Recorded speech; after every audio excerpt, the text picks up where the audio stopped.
சென்னை வேளச்சேரி பகுதியில் உள்ள ஒரு பிரதான சாலையில மிகப்பெரிய அளவுல விரிசல் ஏற்பட்டதால அங்க உள்ள மக்கள் அதிர்ச்சி அடைந்திருக்காங்க.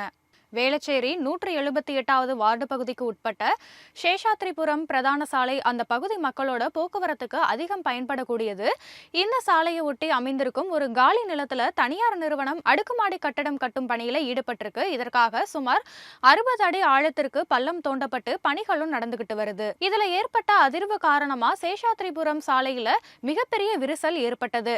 சாலையோட ஒரு பகுதி உள்வாங்கியதால அங்கு வசிக்கிற மக்கள் அதிர்ச்சி அடைந்திருக்காங்க. அந்த வழியாக வாகனங்கள் செல்வதை தடுக்கும் விதமாக உடனடியாக தடுப்புகள் அமைக்கப்பட்டு பாதுகாப்பு நடவடிக்கை எடுக்கப்பட்டது.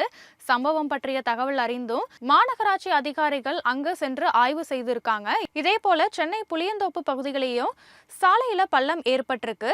டீமலர் சாலையில மழைநீர் கால்வாய் பணிக்காக பள்ளம் தோண்டப்பட்ட போது இந்த சம்பவம் நிகழ்ந்திருக்கு. அதனை சீரமைக்கும் பணியில மாநகராட்சி ஊழியர்கள் முழு வீச்சில் ஈடுபட்டாங்க.